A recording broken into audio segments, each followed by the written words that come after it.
नमस्कार दोस्तों। तो आप सामने जो देख रहे हैं ये है गौशाला खाराखेड़ी। तो इसकी पहले भी आप काफ़ी वीडियोस देख चुके हैं। तो मैं आपको इस वीडियो के माध्यम से एक संदेश देना चाहूँगा, बताना चाहूँगा कि किस तरह से एक अच्छा संचालक मैनेजमेंट जो किसी भी संस्था को चलाने के लिए कितना ज़रूरी है। और अच्छी चीज़ों को मैनेज आप कर सकते हैं तभी आप किसी भी चीज़ में सफल हो सकते हैं। तो उसी का ही एक उदाहरण मैं आपको दिखाना चाहूँगा। तो कुछ समय पहले यहाँ पर दर्शनगिरी महाराज जी थे और वो इसका संचालन कर रहे थे। तो अब कुछ समय से वो अपने गांव में चले गए हैं और वहाँ पर गौशाला का निर्माण उन्होंने किया है। और पहले वो यहाँ पर रहते थे, शुरुआती दौर यहाँ से था। अब जिला पार्षद बन चुके हैं तो बिल्कुल राजी खुशी यहाँ से गए हैं, किसी प्रकार का कोई भी किंतु परंतु नहीं। पर मैं आपको दिखाता हूँ कि उनके जाने के बाद काफ़ी चीज़ें यहाँ पर बदली हुई आपको नज़र आएंगी। तो गायें आप देख रहे हैं, ज़्यादातर मिक्स ब्रीड आपको देखने को मिल रही है। तो जब वो थे तो उस समय काफ़ी अच्छे नंदी उन्होंने रखे थे। तो अब देखें बिल्कुल खाली स्थान। ये बाड़ा मैं पहले भी इसको कवर कर चुका हूँ, तो उस समय काफ़ी गायें इसमें थी। और इधर एक आप देखें तो कुछ चंद गायें ही यहाँ पर रह गई हैं। और अब जितनी गायें आपको दिखाई दे रही है तो इतने तो उनके पास बुल थे अच्छे, उन्होंने फील्ड में से इकट्ठे किए हुए बहुत ही शानदार बुल उनके पास थे। हरियाणा का तो ये जो आपको सेट दिखाई दे रहा है, तो यहाँ पर आप दूध वाली गायें पहले आपको देखने को मिलती थी। तो कतार में दोनों तरफ पहले इधर और उधर यहाँ पर गायें दूध वाली हुआ करती थी। तो उसके बाद ये भी बाड़ा बिल्कुल खाली आपको देखने को मिल रहा है, क्योंकि चीज़ों को मैनेज नहीं कर पा रहे थोड़ा सा। और ये देखें ये बाड़ा बिल्कुल खाली है और उधर तक आप देखें, ये देखें तो ये भी बाड़ा बिल्कुल खाली है। और इससे आगे वाला जहाँ पर नंदी आपको देखने को मिलते थे उस बाड़े के अंदर,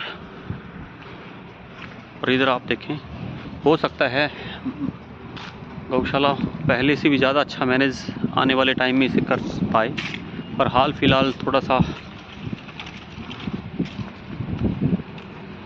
परेशानी में दिख रही है।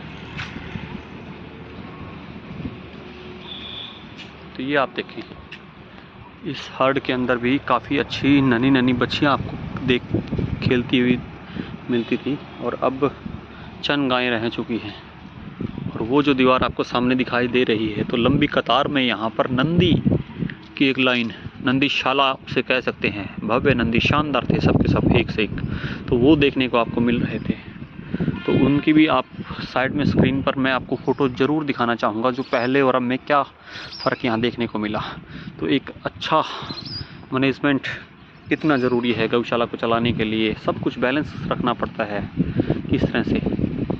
और उसके बाद कई बार चीज़ें होने के बावजूद भी चीज़ें मैनेज नहीं होती, तो उसके बाद इस तरह के परिणाम आपको देखने को मिलते हैं।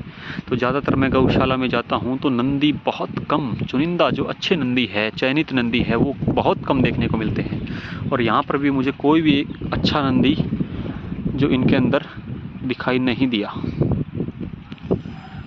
तो नंदी के अभाव में हमें काफ़ी गायें जो हैं हिट में आती हैं और उनका टाइम पीरियड निकल जाता है। तो वैसे ही काफ़ी परेशानियाँ हमें बिना नंदी के देखने को मिलती हैं। तो वो ही सब चीज़ें यहाँ पर मुझे देखने को मिल रही है। तो उस समय काफ़ी बच्चे उनके आए हुए थे, थारपारकर बुल था और भी बुल थे। और ज़्यादातर जो हरियाणा के अंदर गौशालाएं हैं इसी तरह चल रही हैं, वहाँ पर अच्छे नंदी की व्यवस्था नहीं है और दान और चंदे पर ज़्यादा लोग आश्रित रहते हैं। तो उसी से ही अपना काम चलाना चाहते हैं, स्वावलंबन की तरफ बढ़ते ही नहीं हैं। तो वैसा ही नज़ारा मुझे यहाँ पर देखने को मिल रहा है।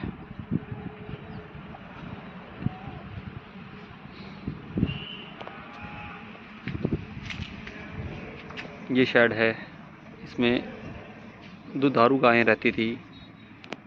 इधर देखें आप।